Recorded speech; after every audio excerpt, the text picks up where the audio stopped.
ಸತ್ಯಸ್ಪರ್ಶ Kannada TV ವೀಕ್ಷಕರಿಗೆ ಸ್ವಾಗತ ಸುಸ್ವಾಗತ.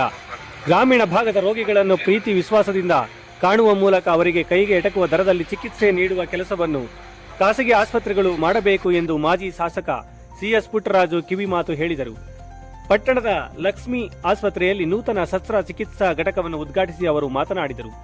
ಇತ್ತೀಚಿನ ದಿನಗಳಲ್ಲಿ ಪ್ರಾರಂಭಗೊಂಡಿರುವ ಲಕ್ಷ್ಮಿ ಆಸ್ಪತ್ರೆ ಗ್ರಾಮೀಣ ಜನರಿಗೆ ಉತ್ತಮ ಚಿಕಿತ್ಸೆ ನೀಡುತ್ತಿದ್ದು, ಈಗ ಶಸ್ತ್ರಚಿಕಿತ್ಸಾ ಘಟಕ ತೆರೆಯುವ ಮೂಲಕ ಮತ್ತಷ್ಟು ಆರೋಗ್ಯ ಸೇವೆ ಒದಗಿಸಲು ಮುಂದಾಗಿರುವುದು ಶ್ಲಾಘನೀಯ ಎಂದರು.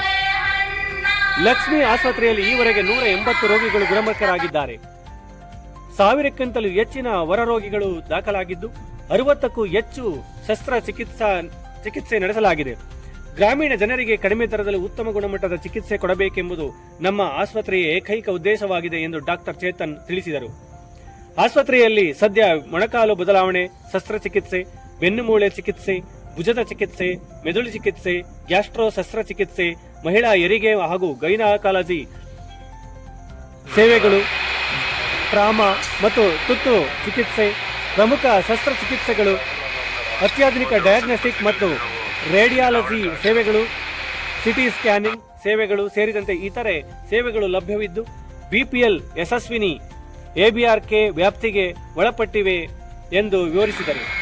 ಕಾರ್ಯಕ್ರಮದಲ್ಲಿ ಆಸ್ಪತ್ರೆಯ ಸಂಸ್ಥಾಪಕ ಕೆವಿ ಚೆನ್ನಯ್ಯ, ನರರೋಗ ತಜ್ಞ ಡಾಕ್ಟರ್ ರಾಜೇಶ್, ಅಸ್ಥಿ ವಿಭಾಗದ ಮುಖ್ಯಸ್ಥ ಡಾಕ್ಟರ್ ನಂದೀಶ್, ಮೂತ್ರ ತಜ್ಞ doctor Dayanand, physician doctor Sachin Krishna, ಅಸ್ಥಿ ತಜ್ಞ ಡಾಕ್ಟರ್ ಶ್ರೀಶ್, ಮೂಳೆ ರೋಗ ತಜ್ಞ ಡಾಕ್ಟರ್ ವರೇಶ್ ರಾವ್, ಹೆರಿಗೆ ತಜ್ಞರಾದ doctor Suguna Shanti, doctor Lokeshwari, general surgeon doctor Madan, doctor Venugopal, doctor Gagan, doctor Deepak, doctor Bhaskar ಸೇರಿದಂತೆ ಇತರರಿದ್ದರು.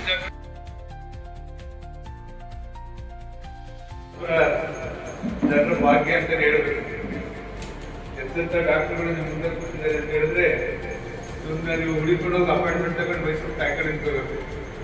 ನಿಮ್ಮ ಮನೆ ಬಾಗಿಲಿಗೆ ಬರುವಂತ ಒಂದು ಅವಕಾಶವನ್ನ ಜಿಲ್ಲೆಯವರು ಮತ್ತು ಜಿಲ್ಲೆಯ ಕುಟುಂಬ ಇರೋದು ಅವರ ಶ್ರೀಮತಿಯವರ ಹೆಸರಿನಲ್ಲಿ ನಿಮಗೆಲ್ಲರೂ ಹಿರಿಯಕ್ಕಾಗಿದ್ದಾಗೆ ಲಕ್ಷ್ಮೀ ಅಮ್ಮವರ ಹೆಸರಿನಲ್ಲಿ ಇವತ್ತು ಈ ಹಾಸ್ಪಿಟಲ್ ಪ್ರಾರಂಭ ಮಾಡಿರ್ತಕ್ಕಂಥದ್ದು ಬಹುತೇಕ ಬಹಳ ಸಂತೋಷ ತರ್ತಕ್ಕಂಥ ವಿಚಾರ. ಸರ್ಕಾರಗಳು ಏನೇ ಪ್ರಯತ್ನ ಪಟ್ಟರು ಇವತ್ತು ಜನರ ಸ್ಪಂದನೆಗೆ ಸ್ಪಂದಿಸ್ತಕ್ಕಂಥದ್ದು ಅದು ಆರೋಗ್ಯ ಕ್ಷೇತ್ರದಲ್ಲಿರ್ಬೋದು, ಶಿಕ್ಷಣ ಕ್ಷೇತ್ರದಲ್ಲಿರ್ಬೋದು, ಯಾವುದೇ ಕ್ಷೇತ್ರದಲ್ಲಿ ಬಹಳ ಕಷ್ಟ ಕೆಲಸ. ಯಾಕೆ ಮಾತನಾಡ್ತಾ ಇದ್ದೀನಿ ಅಂತ ಹೇಳಿದ್ರೆ, ನಿನ್ನೆ ಪಟ್ನಾ ಅಂತಕ್ಕಂಥ ಒಂದು ಗ್ರಾಮದಲ್ಲಿ ಒಂದು ಟೆಂಪೋದಲ್ಲಿ 20 ಜನ ಆಕ್ಸಿಡೆಂಟ್ ಆಗಿ ಒಬ್ಬ ಸ್ಪಾಟ್ ಔಟ್ ಆಗಿ ಅದನ್ನ ಮಂಡ್ಯ ಡಿಸ್ಟ್ರಿಕ್ಟ್ ಹಾಸ್ಪಿಟಲ್ ಅಡ್ಮಿಟ್ ಮಾಡಿದ್ರು. ನಮ್ಮ ನಾಯಕರಾದ ಕುಮಾರಣ್ಣವ್ರು ನನಗಿನ್ನೂ ವಿಚಾರವೇ ಗೊತ್ತಿರಲಿಲ್ಲ.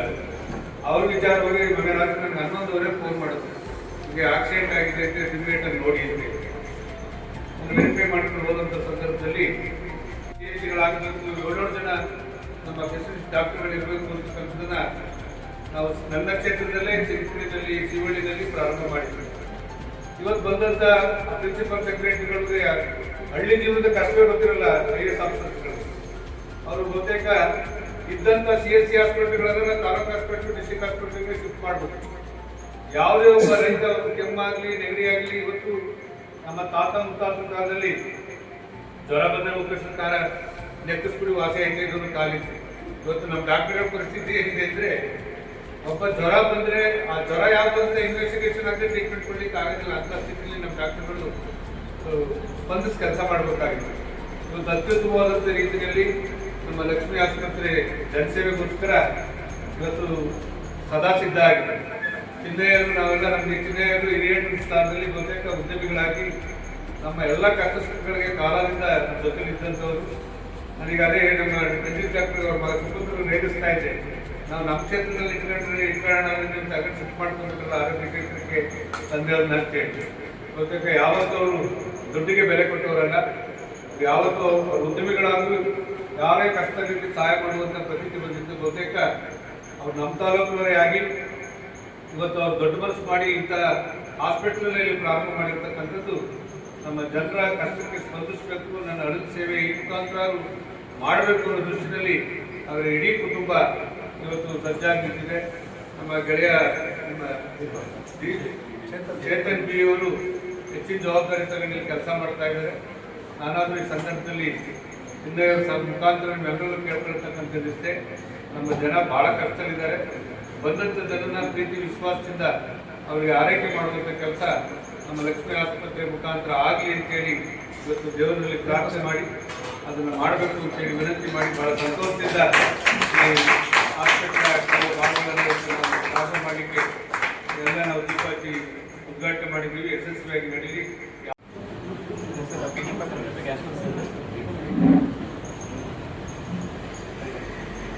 ಸಂಬಂಧಪಟ್ಟಂಗೆ ಏನು ಸೌಲಭ್ಯಗಳು ಸಿಗುತ್ತೆ ಅನ್ನೋದ್ರ ಬಗ್ಗೆ ಮಾತಾಡೋದಕ್ಕಷ್ಟೇ ಇಷ್ಟಪಡ್ತೀನಿ. ಗ್ಯಾಸ್ಟ್ರೋ ಸರ್ಜರಿ ಸಂಬಂಧಪಟ್ಟಂಗೆ ಯಾವುದೇ ರೀತಿ ಈ ಗ್ಯಾಸ್ಟ್ರೋ ಸರ್ಜರಿ ಎಕ್ಸಾಂಪಲ್ ಆಗಲಿ, ಪಿತ್ತಕೋಶದ ಆಪರೇಷನ್ ಆಗಲಿ, ಅಪೆಂಡಿಕ್ಸ್ ಆಪರೇಷನ್ ಆಗೋದಾಗಲಿ, ಹರ್ನಿಯಾ ಆಪರೇಷನ್ ಆಗೋದಾಗಲಿ, ಮತ್ತೊಂದು ಬೇಸಿಕ್ ಫೆಸಿಲಿಟೀಸ್ಗಳು ಏನೇನು ಬೇಕಾಗುತ್ತೆ ಗ್ಯಾಸ್ಟ್ರೋ ಪಾಯಿಂಟ್ ಆಫ್ ವ್ಯೂ ಅಲ್ಲಿ ಎಲ್ಲ ಸೌಲಭ್ಯಗಳು ಸಿಟಿಗೆ ಹೋಗಿ ಪಡ್ಕೊಳ್ಳೋವಂಥದ್ದು ಇರೋದ್ರಿಂದ ಅದನ್ನೆಲ್ಲ ಇಲ್ಲೇ ಪಾಂಡುಪುರದಲ್ಲೇ ಸಿಗುವಂಥ ಸೌಲಭ್ಯಗಳನ್ನ ಪಡ್ಕೊಳ್ಳೋಕ್ಕೆ, ಜೊತೆಗೆ ಎಲ್ಲ ಏನು ABRT ಆಗಿರಲಿ ಅಥವಾ ಇಲ್ಲ ಬೇರೆ ಸ್ಕೀಮ್ಸ್ಗಳಾಗಲಿ ಎಲ್ಲನೂ ಇಲ್ಲೇ ತಂದು ಮತ್ತು ಆದಷ್ಟು ಆ ಥರ ಸ್ಕೀಮ್ಸ್ಗಳು ಇಲ್ಲೇ ಇಲ್ಲ ಅಂತ ಹೇಳಿದ್ರು ಕೂಡ ಜನಗಳಿಗೆ ಎಷ್ಟು ಕಡಿಮೆ ದರದಲ್ಲಿ ಮಾಡೋದಕ್ಕಾಗುತ್ತೋ ಅದನ್ನು ಮಾಡಿಕೊಟ್ಟು ಆ ಗ್ಯಾಸ್ಟ್ರೋ ಸರ್ಜರಿ ಪಾಯಿಂಟ್ ಆಫ್ ವ್ಯೂವಲ್ಲಿ ಏನೇನು ಮಾಡೋದಕ್ಕಾಗುತ್ತೆ ಎಲ್ಲ ಸೌಲಭ್ಯಗಳನ್ನು ಇಲ್ಲೇ ಒದಗಿಸ್ಕೊಳ್ಳೋದಕ್ಕೋಸ್ಕರ ನಾವು ಅದನ್ನು ಎಲ್ಲ ಶ್ರಮಪಟ್ಟು ಕೆಲಸ ಮಾಡೋದಕ್ಕೋಸ್ಕರ ಇಷ್ಟಪಡ್ತೀವಿ.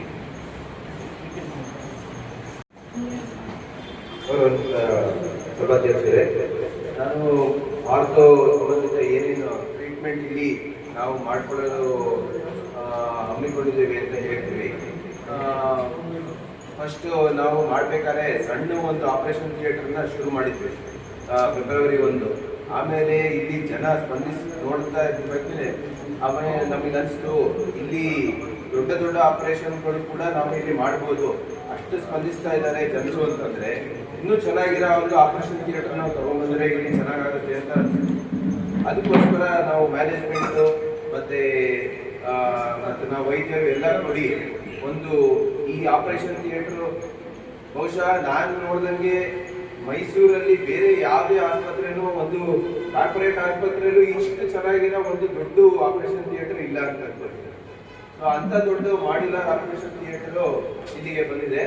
ಇದರಲ್ಲಿ ಆರ್ಥೋಪೆಡಿಕ್ಸ್ ವಿಭಾಗದ್ದು ಎಲ್ಲ ತರಹದ ಸರ್ಜರಿ ಕೂಡ, ಇವನ್ ರೋಬೋಟಿಕ್ ನೀ ರಿಪ್ಲೇಸ್ಮೆಂಟು, ಆಮೇಲೆ ಶೋಲ್ಡರ್, ನೀ, ಸ್ಪೋರ್ಟ್ಸ್ ಇಂಜುರಿ ಸರ್ಜರೀಸು, ಆರ್ಥ್ರೋಸ್ಕೋಪಿ ಅಂತ ಹೇಳ್ತೀವಿ, ಕೀಹೋಲ್ ಸರ್ಜರಿ, ಅದನ್ನೆಲ್ಲ ಕೂಡ ಮಾಡ್ಬೋದು. ಅದಕ್ಕೆ ಯಾವ್ಯಾವ ತರಹದ ಟೆಕ್ನಾಲಜಿ ಏನೇನು ಬೇಕೋ ಅದು ಕೂಡ ನಾವು ತರಿಸ್ಕೊಂಡಿದ್ದೇವೆ. ಸೊ ಅದನ್ನ ನಾವು ಅತ್ಯಂತ ಕಡಿಮೆ ದರದಲ್ಲಿ ಬೆಸ್ಟ್ ಟೆಕ್ನಾಲಜಿ ಉಪಯೋಗಿಸಿ ಮಾಡಬೇಕು ಅಂತ ಅಂದ್ಕೊಂಡಿದ್ದೇವೆ. ನಮ್ಮಲ್ಲಿ ಎಲ್ಲ ಥರದ ಸ್ಕೀಮ್ಗಳು, ಯಶಸ್ವಿನಿ, ABRK, ಇನ್ಶೂರೆನ್ಸು ಎಲ್ಲ ಥರದನ್ನು ನಾವು ತಂದ್ಕೊಂಡಿದ್ದೀವಿ. ಅದಕ್ಕೆ ನಮ್ಮ ಮ್ಯಾನೇಜ್ಮೆಂಟ್ ವಿಭಾಗ ಅವರು ಮತ್ತು ನಮ್ಮ ಭಾಸ್ಕರ್ ಅವರು ತುಂಬ ಇಲ್ಲಿ ಶ್ರಮಪಟ್ಟು ಕೆಲಸ ಮಾಡಿದ್ದಾರೆ. ನಾವು ಈ ಪಾಂಡುಪುರ ಜನಕ್ಕೆ ಎಷ್ಟು ಸಾಧ್ಯವೋ ಅಷ್ಟು ಕಡಿಮೆ ದರದಲ್ಲಿ ಒಂದು ಬೆಸ್ಟ್ ಟ್ರೀಟ್ಮೆಂಟ್ ಮಾಡಲು ಇಷ್ಟಪಡ್ತೀನಿ. Thank you. ಎಷ್ಟು ಇಂಪಾರ್ಟೆಂಟ್ ಅಂತ ನಮ್ಮೆಲ್ಲರಿಗೂ ಗೊತ್ತಿದೆ. ರೀಸೆಂಟಾಗಿ ಸೋಮವಾರ ದಿನ ನಾವೊಂದು ದೊಡ್ಡ ಕ್ಯಾಂಪ್ನು ಮಾಡಿದ್ವಿ. ಇಲ್ಲಿ ನಾನು ನೋಡಿರೋಂಥ ಶಸ್ತ್ರ ಇದು ಸರ್ಜರಿ OT ಏನು ನೋಡಿದ್ದೀನಿ, ಸುಮಾರು ಕಡೆ ನಾನು ಕೆಲಸ ಮಾಡಿದ್ದೀನಿ. ನಮ್ಮ KVC ಮೇನ್ ಹಾಸ್ಪಿಟಲ್ನಲ್ಲೇ ತುಂಬಾ ದೊಡ್ಡದಾಗಿರುವಂಥ ವಿಷಯವಾಗಿದೆ. ಅದು ಮೇನ್ ಇಂಪಾರ್ಟೆನ್ಸ್ ಏನಂದರೆ ನಾವು ಇಲ್ಲಿ ಪಾಂಡವಪುರದಲ್ಲಿ ಇರೋಂಥ ರೋಗಿಗಳಾಗಲಿ ಎಲ್ಲರಿಗೂ ಒಂದು ಒಳ್ಳೆ ಕ್ವಾಲಿಟಿ ಟ್ರೀಟ್ಮೆಂಟ್ ಕೊಡಬೇಕು. ನಾವು ಚಿನ್ನಯ್ಯವ್ರನ್ನ ನೋಡಿದ್ರೆ ರೀಸೆಂಟಾಗಿ ನಾನು ನಂದೀಶ್ ಅವ್ರ ಹತ್ರ ಒಂದು ರಾತ್ರಿ 8:30 ಹಾಸ್ಪಿಟಲ್ KVC ಹಾಸ್ಪಿಟಲ್ ಮೈಸೂರು ಹೊರಗಡೆ ನಿಂತ್ಕೊಂಡು ಮಾತಾಡ್ತಿರುವಾಗ ಹೊರಗಡೆ ಕೆಲವು ಕೆಲಸಗಳು ನಡೀತಾ ಇತ್ತು. ಅವರು ಆ ಟೈಮ್ನಲ್ಲೂ ಬಂದು ಅದೆಲ್ಲ ನೋಡಿ ಹಿಂಗಿರ್ಬೇಕು ಹಂಗಿರ್ಬೇಕು ಅಂತ ಅವ್ರು ನಂದೀಶ್ ಅವ್ರು ನನ್ನ ಹತ್ರ ಸೈಡ್ನಲ್ಲಿ ಬಂದ್ಬಿಟ್ಟು ನಮ್ಮ ತಂದೆಯವ್ರು ನೋಡಿದ್ರೆ ನನಗೆ ಸ್ವಲ್ಪ ಅವಮಾನ ಆಗುತ್ತೆ. ಇವ್ರ ಆ್ಯಕ್ಟಿವಿಟಿ ನೋಡಿದ್ರೆ ಅಷ್ಟು ಆ್ಯಕ್ಟಿವ್ ಆಗಿರ್ತಾರೆ. ಇವ್ರು ಹೋಗ್ತಿರೋ ಸ್ಪೀಡ್ ನೋಡಿದ್ರೆ ಬಹುಶಃ ಪಾಂಡವಪುರದಲ್ಲಿ ಕಿಡ್ನಿ ಟ್ರಾನ್ಸ್ಪ್ಲಾಂಟು, ಲಿವರ್ ಟ್ರಾನ್ಸ್ಪ್ಲಾಂಟು ಈ ಲೆವೆಲ್ ಹೋಗೋದನ್ನು ಆಶ್ಚರ್ಯ ಇರಲಿಕ್ಕಿಲ್ಲ. ಸೊ ಅಷ್ಟು ಒಂದು ಮುತುವರ್ಜಿ ತಗೊಂತಾರೆ, ಅಷ್ಟೊಂದು ಎನ್ಕರೇಜ್ಮೆಂಟ್ ಇದೆ. ಇದ್ರ ಜೊತೆಗೆ ನನಗೊಂದು ಥಾಟ್ ಬಂತು. ಲಕ್ಷ್ಮೀ ಹಾಸ್ಪಿಟಲ್ ನೀವೆಲ್ಲ ಆಕ್ಟೋಪಸ್ ಅಂತ ಕೇಳಿರ್ಬೋದು. ಇದು ಬಾಡಿ ಲಕ್ಷ್ಮೀ ಹಾಸ್ಪಿಟಲ್ ಆದರೆ ಅದಕ್ಕೊಂದು 8 ಕಾಲುಗಳಿದೆ. ಪ್ರತಿಯೊಂದು ಕಾಲು ಒಂದೊಂದು ರೆಪ್ರೆಸೆಂಟ್ ಮಾಡುತ್ತೆ. ಮ್ಯಾನೇಜ್ಮೆಂಟ್ ಆಗಲಿ, ಸ್ಟಾಫ್ಗಳಾಗಲಿ, ಡಾಕ್ಟರ್ಸ್ಗಳಾಗಲಿ, ಹೌಸ್ ಕೀಪಿಂಗ್ ಅವರಾಗಲಿ, ಪ್ರತಿಯೊಂದು ಕಾಲದ್ದು ಇಂಪಾರ್ಟೆಂಟ್. ಅದು ಯಾವ ಕಾಲ ಇಂಪಾರ್ಟೆಂಟ್ ಆದ್ರೂ ಬಾಡಿ ಅಂತೂ ಮೂವ್ ಆಗ್ತಾ ಇರಬೇಕು. ಅಂದರೆ ಲಕ್ಷ್ಮೀ ಹಾಸ್ಪಿಟಲ್ ಮುಂದುವರಿತಾ ಇರಬೇಕು. ಸೊ ಪ್ರತಿಯೊಬ್ಬರು ಫೀಲ್ಡು ನಾವೇ ಹೆಮ್ಮೆ, ನಾವೇ ಹೆಚ್ಚು ಅಂದ್ಕೊಂಡು ಅಂತಲ್ಲ, ಎಲ್ಲರೂ ಇಂಪಾರ್ಟೆಂಟ್ ಇದೆ. ಸೊ ಲಕ್ಷ್ಮೀ ಹಾಸ್ಪಿಟಲ್ ಮೂವ್ ಆಗಬೇಕಂದ್ರೆ ಎಲ್ಲರ ಸಹಾಯ ಇಂಪಾರ್ಟೆಂಟ್. ಸೊ ಒಂದು ಕಾಲ ಪೇಷಂಟ್ಸ್ ಆದರೆ ನಾವೆಲ್ಲರೂ ಜೊತೆಲಿದ್ದು ಪೇಷಂಟ್ಗಳಿಗೆ ಒಳ್ಳೆ ಟ್ರೀಟ್ಮೆಂಟ್ ಕೊಟ್ಟು, ಒಳ್ಳೆ ಕ್ವಾಲಿಟಿ ಟ್ರೀಟ್ಮೆಂಟ್ ಕೊಟ್ಟು ಹೋಗೋಂಥದ್ದು ಇಂಪಾರ್ಟೆಂಟ್. ಇಲ್ಲಿ ಮುಂದೆ ಯಶಸ್ವಿನಿ ಆಗಲಿ, ABRT ಆಗಲಿ, ಯಾವುದೇ ಸ್ಕೀಮ್ಗಳು, ಇನ್ಶೂರೆನ್ಸ್ಗಳು ಎಲ್ಲರೂ ಸ್ವಲ್ಪ ಟೈಮಲ್ಲಿ ಎಲ್ಲರೂ ಬರ್ತದೆ. ಸೊ ಎಲ್ಲರೂ ಅದನ್ನು ಸದುಪಯೋಗ ಪಡ್ಕೊಂಡು ಯೂರಾಲಜಿ ಆಗಲಿ, ಯಾವುದೇ ಫೀಲ್ಡ್ ಆಗಲಿ, ಎಲ್ಲ ಫೆಸಿಲಿಟೀಸ್ ಬರುವಂಥ ನಮಗೆ ಒಂದು ಕೆಪಾಸಿಟಿ ಈ ಹಾಸ್ಪಿಟಲಲ್ಲಿದೆ. ಬಹುಶಃ ಮುಂದಿನ ದಿನಗಳಲ್ಲಿ ಮುಂದೆ ಹೋಗ್ತಾ ಇನ್ನೂ ಎಕ್ಸ್ಪ್ಯಾನ್ಷನ್ ಆಗೋ ಒಂದು ಇದು ಇರುತ್ತೆ ಅಂತ ನಾನು ಹೇಳಿ 4 ಮಾತುಗಳನ್ನ ಮುಗಿಸ್ತೇನೆ. ಧನ್ಯವಾದ. ನರ್ಸಿಂಗ್ ಕೊಟ್ಟಿದ್ದು ಭಾಳ ಸಂತೋಷ. ನಾನು ಸುಮಾರು ಒಂದು 10 ದಿವಸದಿಂದ ನನ್ನ ತೆಲಿಗೆ ಸ್ವಲ್ಪ ಲೇಟಾಗಿ ಇಲ್ಲೇ ಸ್ವಚ್ಛತೆ ಮಾಡಿಸ್ತಾ ಇದ್ದೀನಿ. ನಮ್ಮ ನಂದಿ ದಾಟ್ಕೊಳ್ತಿನ ಹೋಗ್ಬೋದು, ಸ್ವಲ್ಪ ಕರೆಕ್ಟಾಗಿ ತೋರಿಸ್ಕೊಳ್ಳಿ. ನೀವೆಲ್ಲ ಪೇಷಂಟ್ ನೆನಪಡಿರ್ತದೆ. ಇಲ್ಲಿ ನಾನು ಬಂದ ದಿವಸದಿಂದ ಇಲ್ಲಿಯ ತನಕ ಒಂದಿನೂ ಸ್ಟಾಫ್ಸು ಇವರೆಲ್ಲ ಸ್ವಚ್ಛತೆ, ಅವರು ನಮ್ಮನ್ನು ಕರ್ಕೊಂಡು ಹೋಗಿ ಟ್ರೀಟ್ ಮಾಡ್ತಕ್ಕಂಥ ರೀತಿ ಯಾವುದೂ ಕೂಡ ಚೂರು ವ್ಯತ್ಯಾಸ ಆಗಿಲ್ಲ. ಮೈಸೂರಿನ ಯಾವುದೋ ಪ್ರತಿಷ್ಠಿತ ಆಸ್ಪತ್ರೆ ಸರಿಸಮವಾಗಿ ಸ್ವಚ್ಛತೆಯನ್ನೆಲ್ಲ ನೀಟಾಗಿ ಮೇಂಟೈನ್ ಮಾಡಿದ್ದಾರೆ. ಇದು ಅತ್ಯುತ್ತಮವಾಗಿ ಜನರ ಸೇವೆಗೆ ಒಳ್ಳೆಯದಾಗಲಿ ಅಂತ ಹೇಳ್ತಾ ಮಾತಾಡಲಿಕ್ಕೆ ಅವಕಾಶ ಬಂದು ಒದಗಿಸ್ತಾ ಇದ್ದೀನಿ. ಆಪರೇಷನ್ ಥಿಯೇಟರ್ ಅಂತ ಹೇಳ್ತೀವಿ. ಈ ಆಪರೇಷನ್ ಥಿಯೇಟರ್ಗೂ ಮಾಡ್ಯುಲಾರ್ಗೂ ಏನು ವ್ಯತ್ಯಾಸ ಅಂತಂದರೆ, ಮಾಡ್ಯುಲಾರಲ್ಲಿ ಶುದ್ಧವಾಗಿರೋ ಹೆಡ್ ಇಂಜರಿ, ಅಂದರೆ ತಲೆಗೆ ಸಂಬಂಧಪಟ್ಟಂಗೆ ಸರ್ಜರಿ ಆಗಿರ್ಬೋದು, ಅಥವಾ ಜಾಯಿಂಟ್ ರಿಪ್ಲೇಸ್ಮೆಂಟ್ ಸರ್ಜರಿ ಅಂತ ಹೇಳ್ತೀವಿ. ಅದನ್ನ ಮಾಮೂಲು ಆಪರೇಷನ್ ಥಿಯೇಟರ್ ಸರ್ಜರಿ ಮಾಡೋಕ್ಕಾಗಲ್ಲ. ಅದು ಮಾಡ್ಯುಲಾರ್ ಒಟ್ಟಿಗೆ ಅಂತಿದ್ದಾಗ ಹೆಪಾ ಫಿಲ್ಟರ್ ಅಂತ ಇರುತ್ತೆ. ಅದರಲ್ಲಿ ತುಂಬ ಚಿಕ್ಕದಾಗಿರೋ ಕಣಗಳನ್ನ ಅಣುಗಳನ್ನೆಲ್ಲ ಫಿಲ್ಟರ್ ಮಾಡ್ತಾರೆ. ಸೊ ಆಪರೇಷನ್ ಥಿಯೇಟರ್ ಮೊಣಕಾಲಿನ ಚಿಕಿತ್ಸೆ ಮಾಡಬೇಕಂದ್ರೆ, ಹಿಪ್ ರಿಪ್ಲೇಸ್ಮೆಂಟ್ ಅಥವಾ ನೀರು ರಿಪ್ಲೇಸ್ಮೆಂಟ್ ಮಾಡಬೇಕಂದ್ರೆ, ಹೆಡ್ ಇಂಜರಿ ಮಾಡಬೇಕಾದ್ರೆ ಇದು ಒಂಥರ ಲಕ್ಷರಿ ಅಲ್ಲ, ಇದು ಮಿನಿಮಮ್ ಬೇಕೇ ಬೇಕು. ಅದಿಲ್ಲದೆ ಮಾಡ್ಯುಲಾರ್ ಒಟ್ಟಿಗೆ ಆಪರೇಷನ್ ಮಾಡೋಕ್ಕೆ ಆಗಲ್ಲ. ಈಗ ಸಾಕಷ್ಟು ಜನಕ್ಕೆ ಆಪರೇಷನ್ ಥಿಯೇಟರ್ ಬಗ್ಗೆ ಗೊತ್ತಿರುತ್ತೆ. ಈಗ ಸ್ವಲ್ಪ ಮಟ್ಟಿಗೆ ಜನಗಳು ಎಜುಕೇಟೆಡ್ ಆಗ್ತಾ ಇದ್ದಂಗೆ ಅವ್ರು ಕೇಳ್ತಾರೆ, ಮಾಡ್ಯುಲಾರ್ ಒಟ್ಟಿಗೆ ಇದೆಯಾ ನಿಮ್ಮಲ್ಲಿ, ಈ ಥರ ಆಪರೇಷನ್ ನೀವು ಹೇಳ್ತಾ ಇದ್ದೀರಾ. ಈಗ ಉದಾಹರಣೆಗೆ ಈಗ ಒಂದು ಯಾವ ಪೇಷಂಟ್ಗೆ ಮೂಳೆ ಮುರಿದಿದೆ, ತಕ್ಷಣ ಸರ್ಜರಿ ಬೇಕು ಅಂತಂದ್ರೆ ನಮ್ಮಲ್ಲಿ ಬರ್ತಾರೆ, ಸರ್ಜರಿ ಮಾಡ್ಕೊತಾರೆ. ಆದರೆ ಈಗ ಬೆನ್ನು ಆಪರೇಷನ್ ಆಗಬೇಕಾಗಿದೆ, ತಲೆ ಆಪರೇಷನ್ ಆಗಬೇಕಾಗಿದೆ, ಹೊಟ್ಟೆ ಆಪರೇಷನ್ ಆಗಬೇಕಾಗಿದೆ, ಮಂಡಿ ರಿಪ್ಲೇಸ್ಮೆಂಟ್ ಅಂತ ಹೇಳ್ತೀವಿ.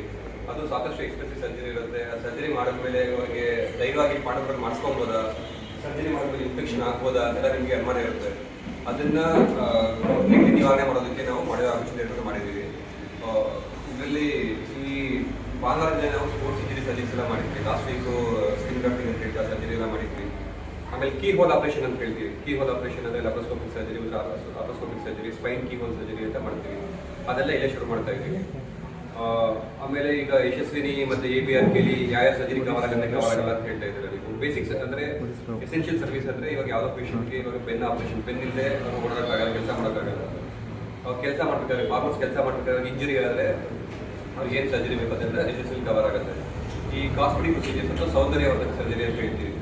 ಅದು ಬೇಸಿಕ್ ಸರ್ಜರಿ ಅಂತ ಬರಲ್ಲ. ಉದಾಹರಣೆ ನನ್ನ ಮೂಗು ಸ್ವಲ್ಪ ಬೆಡ್ ಆಗಿದೆ, ಅದು ಸ್ಟ್ರೈಟ್ ಮಾಡಿಸ್ಕೊಬೇಕು, ಅದರೆಲ್ಲ ಇದು ಯಶಸ್ವಿನಿ ಕವರ್ ಆಗಲ್ಲ. ಎಸೆನ್ಷಿಯಲ್ ಸರ್ವಿಸಸ್ ಮಾತ್ರ ಯಶಸ್ವಿನಿ ಕವರ್ ಆಗುತ್ತೆ. ಇನ್ ಕೇಸ್ ಯಾವುದೋ ಬೇರೆ ಪೇಷಂಟ್ಗೆ ಏನಾದರೂ ಈಗ ಸರ್ಜರಿಗೆ ಬೇಕು ಅಂದರೆ ಅವರು ಪೇ ಮಾಡ್ಕೊಂಡು ಸರ್ಜರಿ ಮಾಡಿಸ್ಬೋದು, ಅದು ಇಲ್ಲೇ ಇರುತ್ತೆ.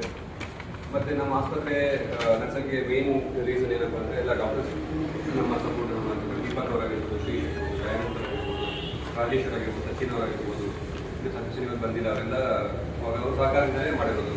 ಅವರೆಲ್ಲರ ಸಹಕಾರದ ಜೊತೆಗೆ ನಮ್ಮ ಆಸ್ಪತ್ರೆಯಲ್ಲಿ ನಾವು ಸ್ಟಾರ್ಟ್ ಮಾಡಿ ಲೋಕಲ್ ಸ್ಥಳೀಯರಿಗೆ ಉದ್ಯೋಗಾವಕಾಶ ಮಾಡಿಕೊಟ್ಟಿದ್ದೀವಿ. ನಾವು ಚೆನ್ನಾಗಿ ಕೆಲಸ ಮಾಡಿದ್ರು ತುಂಬ ಬೇಗ ರೀಚ್ ಆಗಬೇಕಾದ್ರೂ ಅವರೇ ಕಾರಣ. ನಾವು ಚೆನ್ನಾಗಿ ಕೆಲಸ ಮಾಡಿದರೆ ನಮಗೆ ಈ ಥರ ಕೆಲಸ ಮಾಡ್ತಾರೆ, ಈ ಥರ ಸಮಸ್ಯೆ ಆಗ್ತಿದೆ ಅಂತ ಹೇಳೋದು ಅವರೇ.